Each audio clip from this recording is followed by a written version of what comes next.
Hey, you want to know my two favorite types of arcade games? They're fighters and beat 'em ups. Why? Because the objective of the game is don't get your ass beat or you're gonna lose lots of money.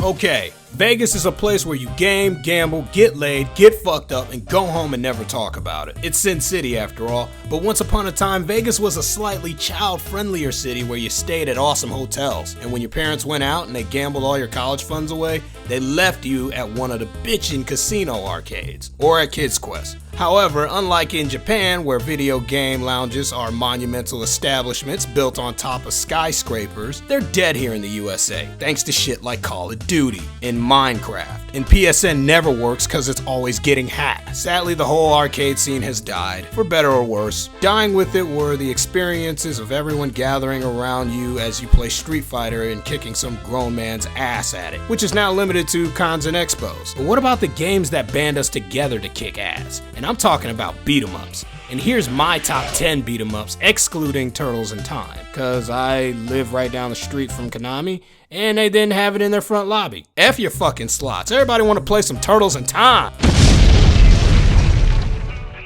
To start this list, we got Xmen, Marvel's most acclaimed comic in the 90s. Maybe it has something to do with that awesome show that came on Fox Kids. But from there on out, they had a shitload of games. Some of them were shit, and a few were awesome, like X-Men Legends. However, I had the best memory playing the original arcade game, only because of all the catchphrases and the weird noises all the mutants make.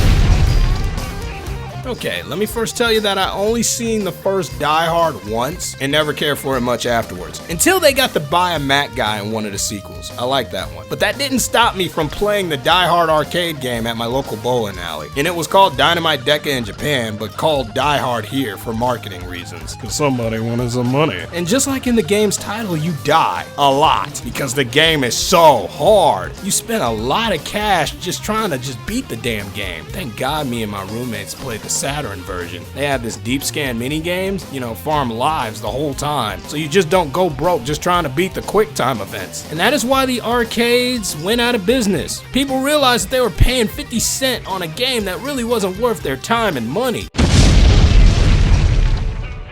Meet the GTA for NES. Ha! You thought I was gonna just do arcade games on this list. No, I got the first beat 'em up I've ever owned on this list, and that's River City Ransom. I had this game when I was 2 years old, and I wasn't even able to play it with my older brother. But a year later, I was able to play this game, and I love kicking people's asses with just one or two buttons. And it even had RPG elements. Too bad this game never really got, a proper remake. I mean, yeah, we got the Game Boy Advance version, but it's ass. I want an actual version for the iPhone, and I want to be able to connect with people online all the time. I want to do it on a plane.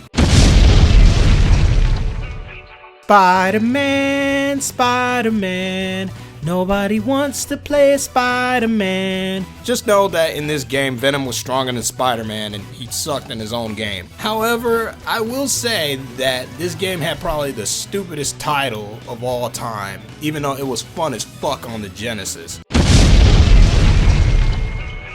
Now recently everyone has played Hyrule Warriors, a Zelda game based off of Dynasty Warriors, which was originally a fighting game. So I guess I can't put it on this list then, huh? So instead I'll put Mystic Heroes. A game according to Wikipedia is a beat 'em up, because Wikipedia is always right. Fun thing about this game is I never actually owned this game. I just borrowed it from my friend and played the first levels over and over again because I didn't have a PS2 memory card. I like $30 back then.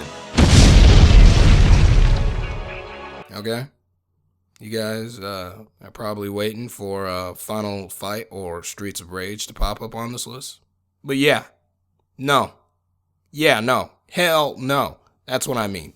Bare Knuckles, as it's called in Japan, had an awesome soundtrack by Yuzo Koshiro. She produces mainly for Sega. But speaking of Sega, I like a game called Dynamite Ducks. Yeah, great little super awesome special game that was released in the arcades and the Master System. where you play as a duck to rescue your girlfriend. You be shooting at bitches with cannons. You can do this awesome uppercut. What amuses me so much about this game is that you get to play as a cartoon duck that kicks ass. I really love it when they teleport. Sounds like they're crying, falling down a vortex.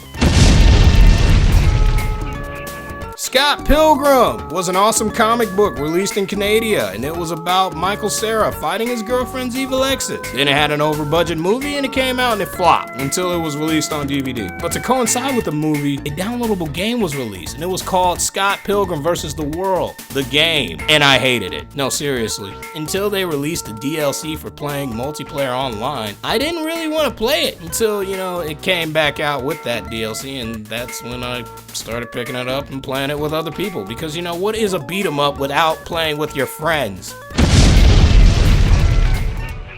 And now for an obscure title that no one has ever heard of, unless you had a Sega Saturn or an Xbox Live account, which I don't. But that's Guardian Heroes. It's one of the first beat 'em ups with JRPG elements. And I'm lying. You get to command the skeleton guy, and then you could take different routes. And then after that, you could do co-op. This game is a lot funner playing it and not talking about it. Yes, this game should be at the top of the list for being Mortal Kombat. And it was the reason why I ever went to an arcade in the first place. With Shaolin Monks, it takes you from fighting each other in a match to fighting all the evil forces of Outrealm as a team. Now let me tell you something. When I first seen Mortal Kombat, the movie back in 1990X, I always wanted a game that played just like that. Just like that. This game gives you the exact thing that I wanted, back in 1990X. I'm gonna keep saying that. The worst part is me and my friends never even beat the final boss, and after trying for countless of hours, these little badass kids just came over, and they just beat him in front of me, without even trying! It just shattered all my hopes and dreams.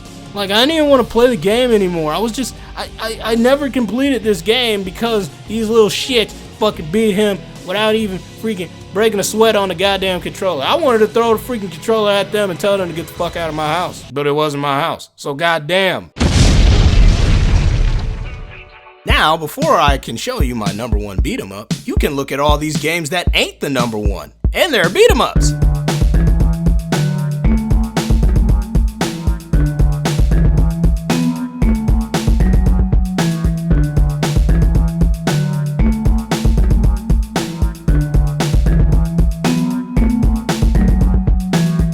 This is Little Fighter 2, a downloadable PC game that pretty much takes your standard anime-esque fighting characters and pins them against a wave of enemies. And that's it. And that's actually what all beat-em-ups do when you think about it. But in this game, it's a lot better than it sounds. It's more about what you can execute in the game, and I'm not talking about fighting moves. I'm talking about how you can hack and mod this game to play as any character you want. Kind of like how Mugen is for fighting games. Little Fighter is this for beat 'em ups. And you see, you could have like Naruto characters fighting Dragon Ball Z characters while having, some Soul Eater characters just in the middle of it. It's whatever you want it to be. That is if you know how to mod it. But you know what? The game is available right now for download at this website right here. I'll leave it in the description. Point is that this is an awesome game, and if you never heard of it, you should go out and download it right now because it's available for free. Now, I could be out of date with a better beat 'em up game that can be modded. However, I had memories of this game, and that is why it's on my number one spot. And after my friends and I used to come home from school, we used to just play this game instead of doing our homework. We used to just gather around one little computer to play this game on one little keyboard. Was it comfortable? Fuck no, it wasn't comfortable. But god damn it, we used to play the fuck out of this game. And it was just a room full of laughter and excitement. You wanna know why? Because we can all interact with each other. Just because this game brought us closer physically. It was a great experience back then, but nowadays all you hear is little 12-year-olds with their mics in their ears screaming at the top of their lungs.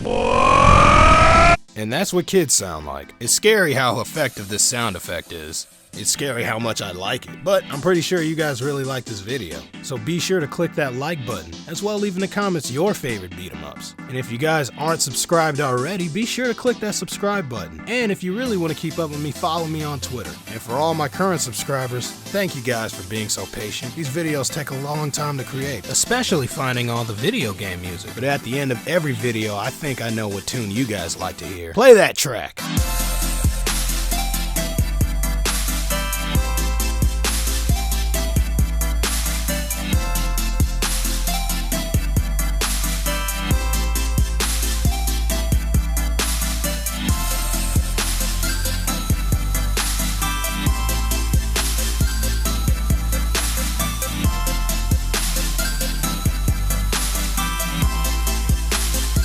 I like pandas.